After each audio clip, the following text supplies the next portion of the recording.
Hey guys, I have a debut author on the podcast today, Diana Urban. Her book, All Your Twisted Secrets, just came out a few days ago, and it is one of those awesome, locked room mysteries, which, is one of my favorites. And Diana has a really great and unique, and I think a journey to getting published that will make a lot of people realize, it doesn't just happen, really quick for everybody. So she's a really good one to listen to, and I hope you guys enjoy getting to know her, and make sure you go out and buy her book, All Your Twisted Secrets. Diana, could you tell us all about your debut novel, All Your Twisted Secrets? Sure. All Your Twisted Secrets is a young adult lockroom thriller out from Harper Teen. And the way I've been pitching it is it's like The Breakfast Club meets an Agatha Christie mystery with a ticking time bomb. Ooh. Yeah. But to go a little deeper on the premise, so basically 6 teens are invited to a scholarship dinner, but when they arrive, someone locks them into a room with a bomb, a syringe filled with poison, and a note saying they have an hour to pick someone to kill, or else everyone dies. The story is actually told from the perspective of Amber Prescott, one of the 6, who's locked in. She's a music geek with big dreams of becoming a film score producer, but now she's stuck in this room with all these clashing personalities. We've got the queen bee, the athlete, who is Amber's boyfriend, her crush, the valedictorian, the stoner, and her former best friend, who's kind of a loner. She's determined to get everyone out of the room alive, but not everyone in the room is on the same page as her. So as the clock ticks down, they all try to figure out who's locked them in. And as they argue, they realize that everyone in the room is hiding something. And meanwhile, the way the book is structured, the chapters alternate between the real time in the room and flashbacks. So that way, readers can kind of piece together who done it and then try to figure out who's going to die. And as time runs out in the room, they all start panicking as they have to scramble to figure out what to do and who to kill. Oh my gosh, it sounds so amazing. I am a sucker for a locked room mystery. It's so exciting. Me too. And I feel like these days the whole escape the room thing is really trending. So I hope that people love it. I'm so excited. And your cover is so cool as well. Thank you so much. I love how it was illustrated. I'm so very happy with it. Yeah, that's so exciting. Well, could you tell us a little bit about your writing journey and how you ended up at this point with your, debut novel coming out? Yes, absolutely. So my journey was quite long, so I feel like I'm about to ramble a lot. But the too long, don't listen version is that before getting a book deal, I had 3 agents. I was on submission 4 times. Wow. And and also got well over 100 editor rejections. And by now, as my book comes out, it'll have been 6 years and 2 months since signing with my first agent. So it's been quite a long road, but I'll dive in and kind of just start from the beginning. So after I finished revising my very first manuscript, and this was back January 2014, I started researching how to get published, as one does. And of course, I found that the first step is to write a query letter and try to sign with a literary agent. So obviously the first step is to write that query letter. So I spent a few days working on that, and that's actually how I made my very first friend in this whole publishing world, Lauren Spieler, who is now a literary agent. She actually was offering a discount on Twitter for query critiques, and she's the first person in the industry I even saw was doing anything like this, and I was like, yes, please. I had no clue what I was doing. So she helped me out, got the query all polished up, and then right away, I discovered that PitMag was happening later that same week. And for anyone listening who's not familiar, PitMag is this Twitter pitch contest that's sort of a spin-off from Pitch Wars, where you need to pitch your book in 1 tweet. At the time, it was 140 characters. So let me tell you, it was quite challenging. So hard. Yeah. And basically, any agent who likes your tweet, and at the time it was favoriting the tweet, it is basically inviting you to query them. So the very first thing I did was participate in TipMad. I got likes from something like 15 agents, so I queried them. And then I queried a few more agents based on who had sold like the big YA books at the time, like Twilight and The Hunger Games and Divergent. My book was absolutely nothing like those books, but I figured I had plenty of time to research other agents. And I really can't emphasize this enough. I went in, I knew nothing about how publishing works, or things like who agents did what to look for in an agent, nothing. I was really going into this whole process blind. But 5 days later, I had my first offer. Wow. So, yeah, it was insane. And I started reading a bit on forums, like how long this process usually took. So I was totally shocked. And I knew, like, the first thing I had to do was let all the other agents know that I had an offer. So then I got 4 more offers. I had to make this, like, incredibly massive choice with zero information, I felt like. I didn't really have many author friends. I hadn't made any connections yet. When I was writing my first book, I'll get into this later, but it was like a very sudden process, and I'd been so heads down and focused when writing my first book. I didn't go on Twitter, I didn't go on forums or do writing sprints, nothing like that. So, like, I really didn't have the inside scoop or anything. I had phone calls with a few of the agents, like, existing clients, but I didn't really know the right questions to ask. It really all just happened so fast. And these agents were, and this is kind of like a red flag, I would say, for anyone listening. These agents were promising me the moon. They were saying things like my book would be the next Hunger Games. Ooh. And that my book would surely get a $200,000 offer. Oh, no. And I know. And I was just sitting there like, wow, this book is going to be huge, like hair toss. You're going to be the next J.K. Rowling. My goodness. That's what they were making it sound like. Yeah. And so I signed with one of the agents, was on sub with a little over a year and a half with that book, and it never sold.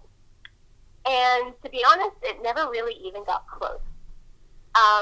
So, if people are promising you specific, or like trying to guarantee that something is going to happen a certain way, don't believe them. Yeah. Because there are no guarantees in publishing.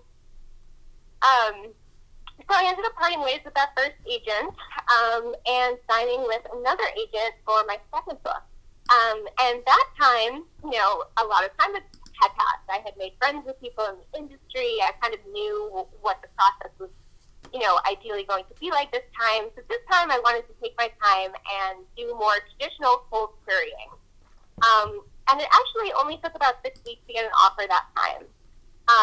So off I went on sub again, thinking, yay, I got a new agent, so surely this book will sell, right? But no, that book was on sub for a year and didn't sell. And that time I did several R&Rs for editors. That's where you revise and resubmit based on like whatever notes they have or any feedback that their team has when it goes to second read. But none of those panned out. And then I actually sent that agent my very first book that had been through subs first time around, and he loved it, and he wanted to give it another try. And that book was on sub for another 8 months, and after another R&R, that book still didn't sell. Jeez. Yeah, so now while that was all happening, I wrote All Your Twisted Secrets.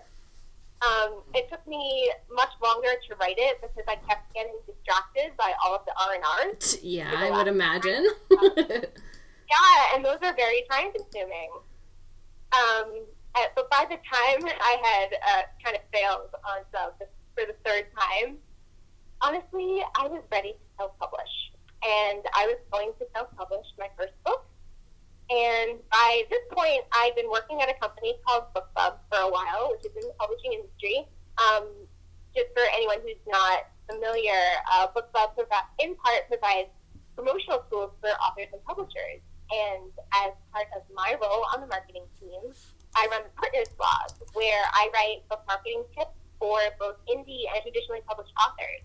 So I understood the self-publishing process. I understood how to market a book, and I was super eager by this time to mark one of my own books. I wanted to try this all out for myself, and I just wanted to get going.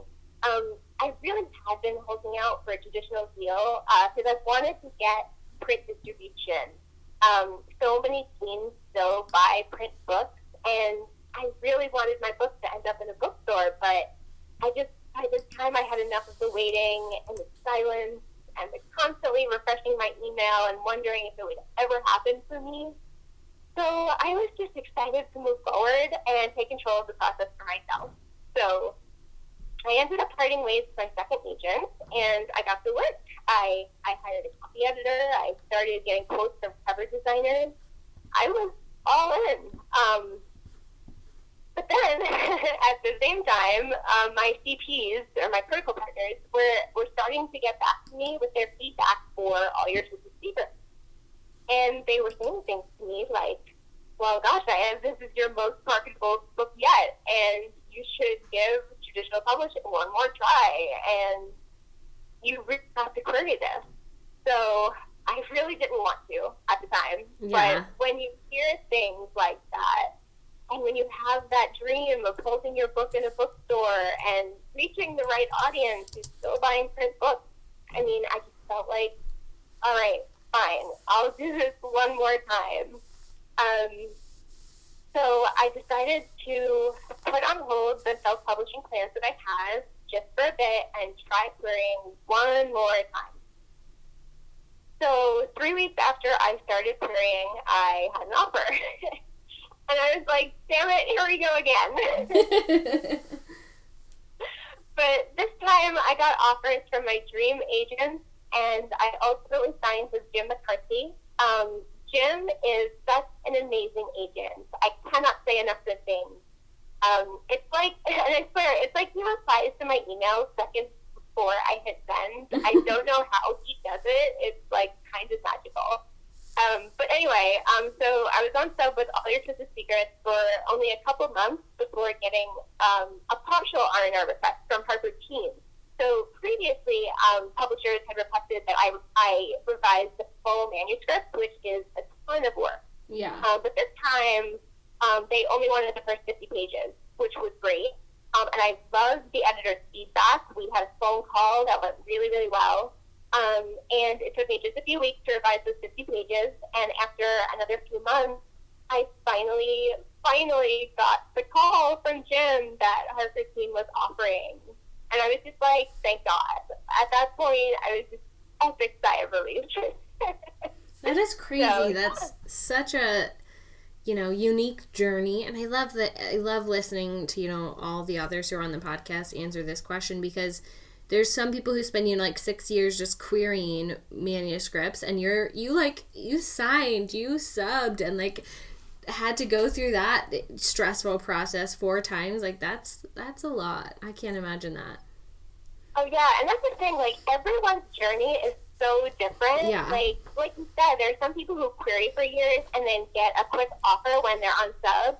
And then there are others like me who can sign with agents pretty quickly, but just for some reason, things don't click with editors. So it's just, every case is just so different, and there is no norm in publishing. No, and I love that, something I love just about the writing community and Twitter is that you can share this, and so people who are, maybe going through a similar thing are like, okay, it's not just me. I'm not just the odd man out, going through this crazy journey, and, having to deal with all of it. That's such a long journey, but I'm glad you ended up where you did and having All Your Twisted Secrets be coming out right now. It's super exciting, and I'm happy for you. Thank you so much. And yes, I totally agree. There's so much more information now than when I first started. I think a lot of authors have started being much more transparent about their journeys. Yeah. I think it's fantastic. I think the more authors know going into this process, the better. I think so too, and I think it just, because writing is such a solitary thing that we do, and editing and revising and all of that, and so to know that you kind of have to make that transition from writing all by yourself and then thinking about your book like a little bit of a business, you know, moving into that sort of arena when you try and get an agent and go on sub and those sorts of things. So it's good to have other people who can just be like, let's talk about it. We're not crazy. Like, we're all experiencing similar things. Yep, absolutely. So what would your like main tip be for writers who are in the querying trenches at the moment? So just to take a step back for a sec, just for maybe talk about it important, obviously. Did you want to ask that how did you approach querying first, and then I'll dive into like my extra tips? Sure. So, okay. When you first started querying, and you know, I'm sure it changed from each time you queried your novels, but how did you? Look at me, I can't even talk now. How did you approach querying so that you know, had the best plan formulated? Yeah, absolutely. So, the first time I basically just did TipMath, and I think TipMath is great. Yeah. But I really don't recommend exclusively doing TipMath. First of all, it's much different these days since so many more authors participate, and Twitter's algorithms are just a mess. So, I would recommend also combining that or cold querying. And the next two times I queried, I went the traditional route of cold querying. So, I could dive more into that. So basically, once my query letter was all polished, I did a lot of research. I put together a list of agents, and this time around, I really wanted to think of querying more as marketing it to the right target audience. Like, I'm a marketer in my day job, so, like, for example, when you're creating an ad campaign, the more specific and relevant you make your target audience, the more quality leads you'll generate. So I wanted to query agents whose interests were super in line with my story. Basically, I wanted my new agent, whoever that would end up being, to be, if I was finding with anyone at all, would be truly excited about this project. And I also really wanted them to have a solid track record in YA. And like I mentioned before, I was ready to self-publish, so I was willing to be pickier this time around because I wasn't super eager to dive back into the submission trenches, so right. I wanted to be picky. So basically, I researched using a bunch of different tools, mostly using Manuscript Wishlist, which is so helpful. It has the hashtag MSWL on Twitter. I recommend everyone check that out. I also use Publishers Marketplace and Query Tracker. Yeah, those are great ones. Yeah, definitely. Manuscript Wishlist is really great because agents tweet out more specific interests than they list on their agency websites, which is very helpful. So, like, for example, I did on Twitter was I searched for the hashtag MSWL and then there were none, like, as my keyword to search for. And that's an Agatha Christie mystery that's a comp to All Your Twisted Secrets. And that's actually how I found a tweet from Jim saying he was looking for a YA version of And Then There Were None. And I was like, oh my God, when I saw that, I thought my brain was going to explode from excitement. Yeah, you're like, this guy is the one. Yes. And he was already a dream agent of mine. I saw in Publishers Marketplace just how he was like the top-selling YA agent. I was like, really thrilled by his track record. I had a couple friends who were signed by him and who loved working with him. But seeing them on Twitter was like, yes, I am querying him first. You love it. And then so speaking of Publishers Marketplace, that's another great tool to use to make sure that each agent that you query has a solid track record in whatever genre or subgenre that your book is. It's one thing for their interests to line up, but I also wanted to make sure they had a solid track record there too. I wanted an agent who had relationships with the right editors. I did query a couple of newer agents that I chatted with on Twitter before and thought could be a good fit, but mostly everyone I queried had really solid sales in my genre. So then I used Query Tracker to build the list. Previously, I had used Excel, and I didn't love that. So Query Tracker is great. And you can even use one of their features to see, okay, of these agents, who responds the fastest. Right. And yeah, so that's actually a really great way to test out your query in like a small batch to start to make sure it's working to get those pull requests. I know a lot of authors query in small batches of like 5, and they all query like really slow responders or agents who might have like a no reply equals no policy. Then you might not ever hear back. And that approach just would take me like so long. And I was impatient. I was ready to self-publish. So I really just wanted to get the ball rolling. So Jim was actually my very first batch of queries. He's pretty well known for being a fast responder. And then he was actually the very first agent to request the full of All Your Twisted Secrets. So once I knew the query was working, since it did have a really high request rate, I basically sent it to everyone I wanted to within about 2 or 3 weeks.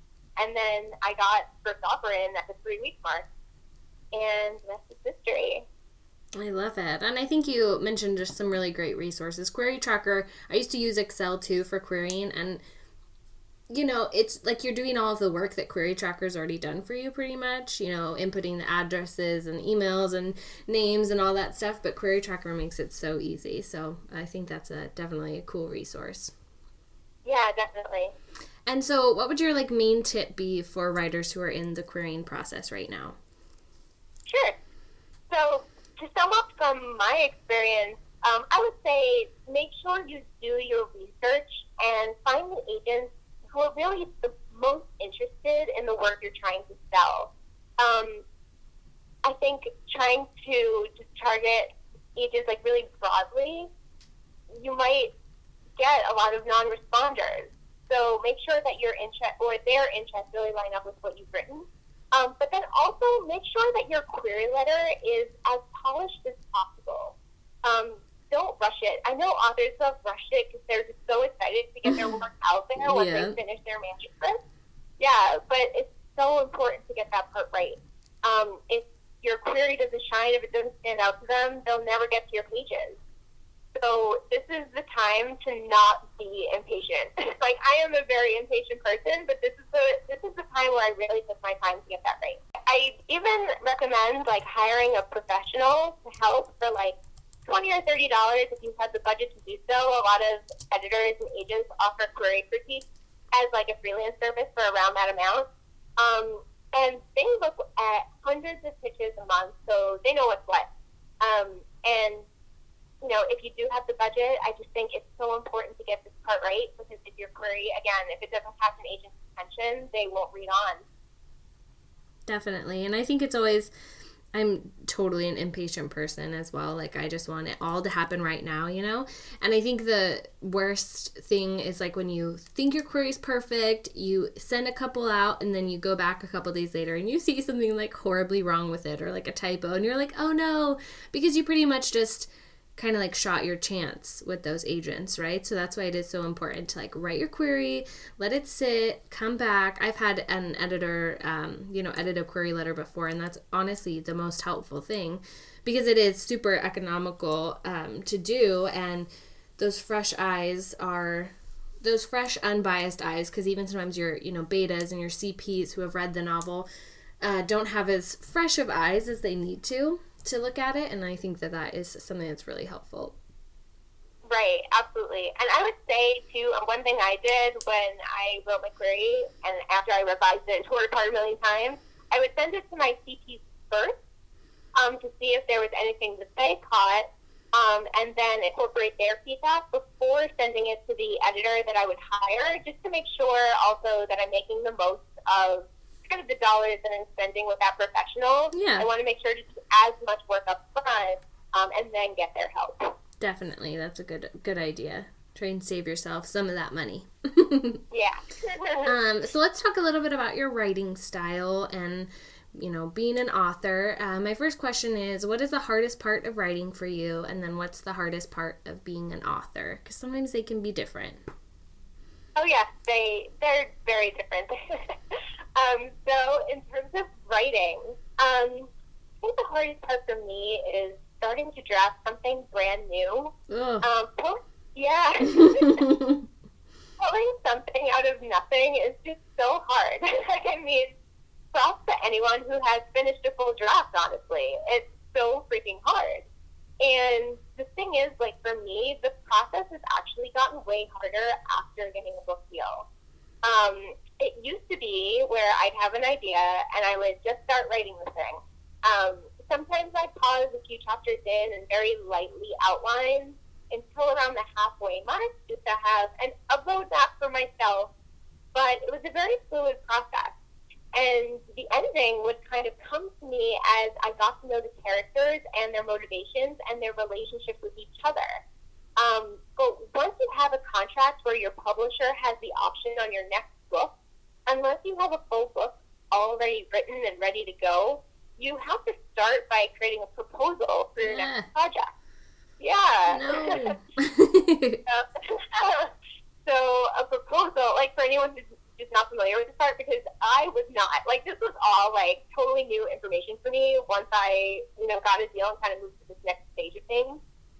A proposal includes a pitch, a synopsis, and the first 3 chapters of the book that you're trying to sell, and sometimes the editor will want to see an outline, too. So, for me, writing a synopsis before writing a complete draft is absolute torture.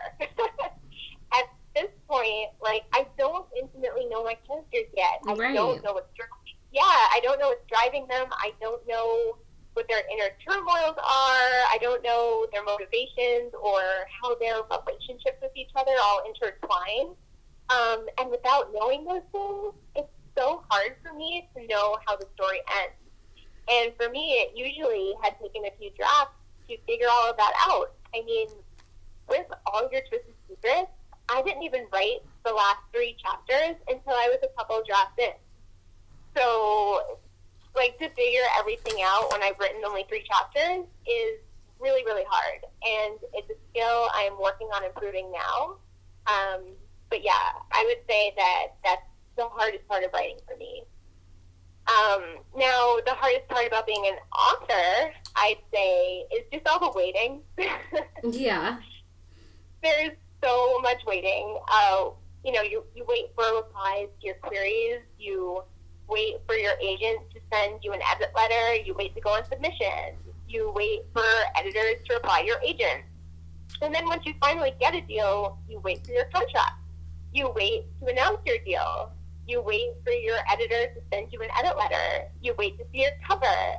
And then you wait to announce any more good news. Like, I'm actually keeping several exciting things right now under wraps, and it's a great problem to have. Like, you can't complain about that. But it's also, like, a very specific form of torture. Just keeping all of yourself and not being able to say anything. And the waiting truly never ends. At some point, you need to go and sub again. You need to submit these proposals and wait for the results. And you have to do all of this all over again forever until the end of time. So it's pretty brutal. It's just this waiting game. But we love it, right? But we love what we do. It's just all the little things you don't really think about when you first start writing and you fall in love with storytelling. You don't realize all the things that are going to come with it. And yes, that's absolutely true. And another thing that's been interesting is I found my first book the easiest to write, I think, because I wasn't waiting on anything yet. Yeah. I had nothing to, like, distract me or wonder about, like, ooh, what's happening with this thing? And I would say, like, I definitely do have anxiety, but this whole process has really amplified it.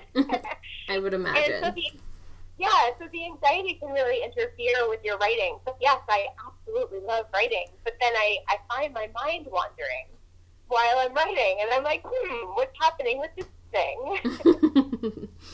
Well, let's flip the question on you. So let's talk about the best part of being a writer and being an author for you. Yeah. So the best part of being a writer, I absolutely love revising. In the early revisions especially, it feels like I'm putting together a jigsaw puzzle, and I love doing jigsaw puzzles. It's just so much fun seeing how everything best fits together. And then in my later revisions, when I'm focusing on making the sentences all pretty, it really feels like I'm molding a lump of clay into, like, I don't know, some impressive pottery. Yeah. And, you love what you're doing when you can work on it for what feels like just minutes. And then you look at the clock and realize, like, 12 hours has passed, and you've forgotten to eat or drink or do human things. And that's what happens to me when I'm revising. I just love that process so much. I love it. Yeah, and that's why, like, when I'm drafting, I feel like, all right, I just have to get this draft out so then I can start revising it, because that's the fun part. And then in terms of the best part of being an author, so I would say that two things come to mind here so far. So I know we're recording this a bit ahead of when the podcast will go live, but in real time, just last week, I was able to reveal my first blurb from R.L. Stine. Yes, that was so cool. Oh my God, it was like such a surreal thing for me. And I would say that that's like my top publishing moment so far. That was just crazy. I grew up reading Goosebumps and Fear Street, and, it just, the inner 10-year-old in me was just flipping out. Oh my gosh, yeah. Yeah. That is so fun. Yeah, he was just absolutely one of my favorite authors growing up, and it was just so mind-boggling to me that he even knows my name and the name of my book, let alone read it, and liked it, and blurbed it, so that was really cool. But then the other really great thing is that arts of All Your Twisted Secrets have started going out, and sometimes readers will send me messages or tweet at me or tag me on their Instagram stories or whatever it is, telling me how they loved my book or that they stayed up until 3 in the morning because they just had to know how it ended. And hearing those things, that's what this is all about to begin with. Right. Creating a story to entertain people and let them escape reality for a bit. So that part has been really, really cool, and just it honestly has made all of the waiting and all the rejection just so very worth it. Yeah, you had to go through your crazy long journey, and now you're here, and that is definitely, I think, why we all spend our time, hunched over a computer, is to create these worlds that people can enjoy and see themselves in and just escape maybe like a bad day in their life for a little bit. Exactly. Yeah, this part is really cool. I love it. Well, let's talk about, I feel like I kind of know, I gathered the answer to this question from your answers already, but are you more of a pantser or a planner or somewhere in between? Yeah. So, we already talked about this a little bit, but I definitely used to be a pantser for the first draft. I might casually outline the next few chapters once I have an idea of what will happen next, just so I don't forget, but in general, I'd have a general sense of where things are supposed to go and let the characters take themselves there. But kind of like I mentioned before, the publishing process is kind of forcing me to become a planner, which I don't like.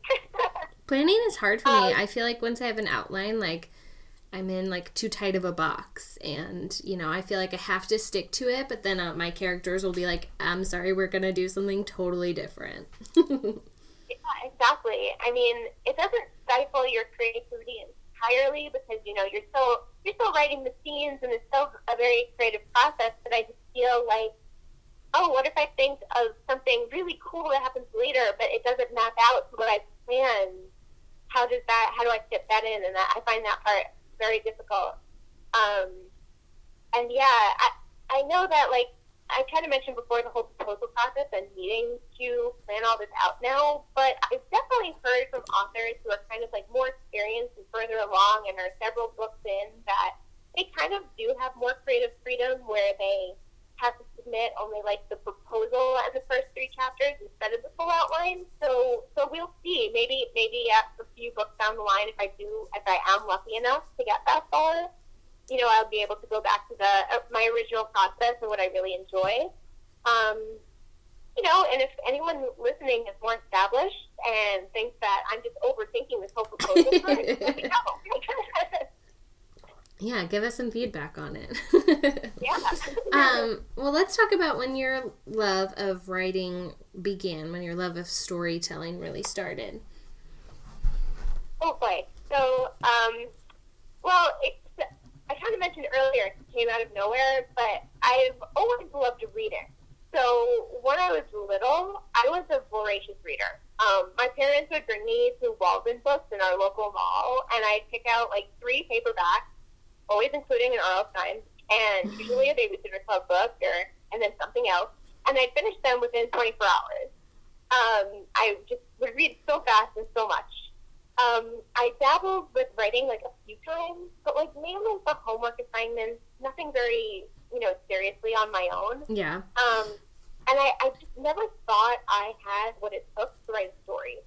I definitely remember thinking things like, oh, J.K. Rowling has the coolest job ever. But I really didn't consider it as a career path for myself. And I definitely let fear of a process I didn't really understand keep me from trying it. When I was little, I kind of envisioned an author would just sit down and write a book, and that draft was it. Yeah. And I didn't understand the whole revision process and all of that. So I didn't really even try to learn that because I just thought it was so impossible.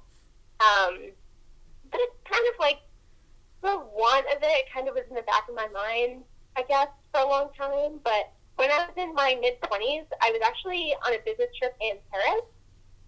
And I saw a failed pickpocket attempt happen right in front of me and my husband on the metro. And that one incident sparked the idea for the first book I wrote. I love it. And that was the one that got me my first agent. And all it took was that one moment, which is really weird. But that book, I got home. I waited a while. I let the idea kind of like mull in my head. But once I sat down to write, that book poured out of me in 1 month. Wow. And yeah, it was. I wish it could happen again. And I revised it in 2 more months, and then I wrote the query and did Pit Mad right after. So it was like years of repressed creativity breaking free for something. I think, and I've never. Go ahead. I was just gonna say, I think that's I feel like how a lot of cool and wonderful stories end up coming to our brains is just by like one random moment. I've had that experience a lot of times where I see something and I'm like, it's, maybe happens in like 3 seconds and I'm like, oh, I could create this whole world out of that one moment. It's super, cool when that happens to you. Oh, totally. And I actually think about that a lot. Like if I hadn't been on that exact train car on the metro in Paris at that exact moment, right? Like, would I have ever started writing? Yeah. I don't know. But once I started writing, I couldn't stop writing. So that's how I got here today. I love it. Well, we're glad that happened. I'm glad you were on that metro train. Thank you. So let's talk about your revision process, because you say you love revision, which kind of makes me sick to my stomach a little bit. Oh, no. Yeah. I know, it's like I went through like a couple of rounds of revisions with my last novel, which was like a murder mystery, and now that I'm drafting something new, I'm like, okay, do I really hate revisions or do I really hate writing first drafts, right? Because they both have, the things I dislike about them, but I love the whole process in writing the book. But what does that process look like for you, and how did it play out for you before your agents and editors, who we all know really are crucial once you get to that point in the process? Right, totally. So usually once I have stamped the first draft, then it's really time to get down to business. So I will break out the index cards and really map everything out. So a lot of people, they do create their outline from the get-go, but I create the outline once the first draft is done. Yeah. So I'll create an index card for each chapter or each scene, depending on the structure of the book. So every book that I write has been completely different. So I'll have my index cards for each scene or whatever, and then I'll swap around the scenes, and I'll figure out where everything is supposed to happen, especially how the character arcs need to develop, and then what plot reveals need to happen when.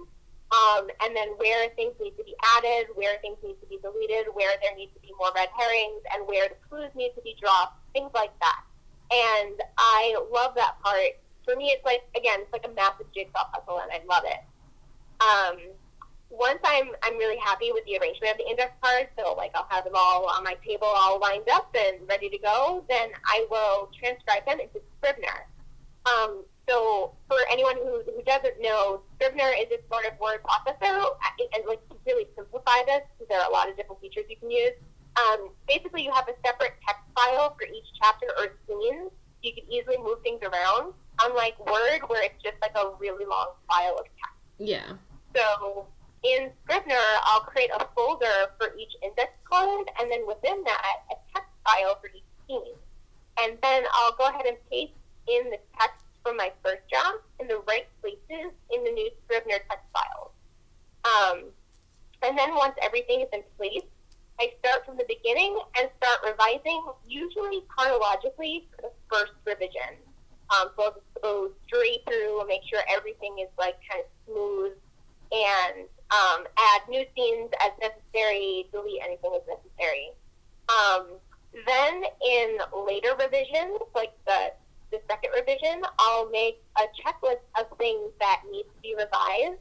Like, I'll make a check, like this character's arc needs to be more fleshed out, or this red herring needs to be added in, or this character relationship needs to be more developed. And at that point, once I have my little checklist, I jump around more in the manuscript. And then I usually go through 2 or 3 drafts, or revisions rather, before sending it to an alpha reader who I really, really trust. And then once I incorporate her feedback, I'll send it to a round of critical partners, or CPs. And each of my rounds is like 3 or 4 fellow authors. Like, I get a lot of feedback before I send this to the agents when I'm querying, usually. Yeah. And then I usually do 3 rounds. So each round has 3 or 4 people, and then 3 rounds of that. Yeah, so I do a lot of advising. And then it goes to friends and family for, like, proofreading, just to make sure everything is as polished as possible. And then it went off to the query churches. And once I was working on edits with my editor, I mean, that's a whole different story. Yeah. For each round, you have only like 3 or 4 weeks to revise the whole book. So at that point, I didn't have time to get CPs or beta readers or anything, and all of my revisions went directly to her, which for me was actually very scary, because I had always needed so much validation before sending it to an agent or to an editor. So that was definitely a first for me. I can imagine, and I think it's really smart to just have that many rounds of revisions and then lots of, feedback. Another thing that's so wonderful about our writing community is it's really easy to find people who are willing to help and read and give you feedback. And, I think agents appreciate that, I'm sure, sending them, the most polished version of your manuscript, and not just like, okay, I just finished and now I'm going to send it out. It really shows that you are putting the care and time into it that is needed, because it takes a lot of work to get a book where it needs to be. Yeah, absolutely. And I am so grateful to my CPs and beta readers. Shout out to the Clubhouse. They've all been so helpful. It's my little group. And all of my friends have been so helpful over the years. But another thing I just want to say also is that a lot of authors do what I do and get their books CP'd a lot. But I know of authors, too, who work pretty independently, and they revise themselves, and then they send it to their agent, or they query with what they have, and it works for them. Yeah. So I think that, again, like, there is no norm in publishing, and whatever works for you is that. Yeah, and I think sometimes it can take a little bit to get to the point where it works for you, what's the best, but once you do, stick with it if it's something that, is working good. And I applaud those authors who can revise all by themselves and get it to where it needs to be, because I get too sucked in to where I would have to take 3 months break to get the fresh eyes that I needed, to do it all on my own. Yeah, I admire that so much, and I'm very jealous. Me too. It must save so much time. Yes. Well, Diana, my last question for you is actually my favorite. You were all lovers of books, and so I love to know what you're reading right now, or what you've read in the last little bit that you loved. So the question is, what is your favorite book right now? And this is not your favorite book of all time, just a book you read recently that you really loved. Yes. So I can never choose just one favorite because I love all the books. But one book that I read recently that I just had to gobble up immediately is The Testament by Margaret Atwood. Oh, yeah. The sequel to The Handmaid's Tale, and I just loved it. But you know what I really loved about it? This is kind of hard to explain, but when you're just so into like a story or a fictional universe and a fandom, I don't know if I'd call this one a fandom since it's kind of like intense and disturbing, but when you've read all the series online and you watch the show based on the book and you're just so invested, and then the author comes out with the next part of the story, like the next piece of canon where you feel like you get to see what really happens to the characters next. I just love that feeling so much. So, like, I had to buy it right away. I was actually abroad in Rome at the time, and I found an English-speaking bookstore just so I could read it right on release day. I just, had to know what happened next. And I don't want to say anything about the plot because spoilers, but I just found it very gratifying. And I cried. So, I love it. I loved it. That's exciting. I was so surprised when I saw that came out. I didn't know it was in the works or anything, and I was like, what in the world? What great timing to have this come out. I know. I think I was kind of surprised by it, too, but I was like, just so excited. I was like, I have to make sure to find this bookstore on that day. And then the next one I'm looking forward to like that is the Hunger Games prequel, because I am obsessed with that universe, and I can't wait to do more of that one. And then I really want the next Game of Thrones book. It's like, come on, George. Tell us what really happened. You might be waiting a while for that one, though, right? I know. But, yeah, I love when authors add to these universes that you're already so invested in. I just find, such joy in that. I think that's wonderful. Well, did you have another book you wanted to share for your favorite book? Or was that it? Sure. Let me see. I'm good with more than one answer. I think we should share all the books. Okay. So one trilogy that I recently finished, I guess this was several months ago now, but I just can't get over it. Whenever someone asks me for a YA fantasy recommendation, I go to this. I really love the Cherubelle series by Stephanie Carver. I love it so much. It's the way she writes just sucks me right in. Just her prose is just beautiful. And I love the story. I love the two protagonists, Scarlett and Tella. I think that they're just fascinating sisters who are really different from each other. So they play off each other really well. And I just love the world, the mysterious world that she's created. It's just so beautiful to me. I've actually reread the first two before I read Finale when that just came out in 2019. So, yeah, I just love that one. I couldn't recommend it enough. Yeah, that one is a wonderful series, too. It's such a wonderful series, and something that it made me think of, which it's a little bit different, but kind of on that same vein, is Grim Love Leaves by Megan Shepherd. Have you read that? No, I haven't. That's a really good series. I think there's 2 out right now. I don't know if there'll be more, but the first one is Grim Lovelies, and it's super good. It was the sort of book where, the first page in, I was like, okay, I am in for a ride, and I am not putting this book down. Nice. I will have to put that on my never-ending TBR. I feel you there. I feel you. Yeah, I have so many books on my list. And the thing that's so great now is becoming published. I get all this access to these free books from my friends and just from my publisher, just on NetGalley and Edelweiss. And I download all these books and I'm like, I just don't have time.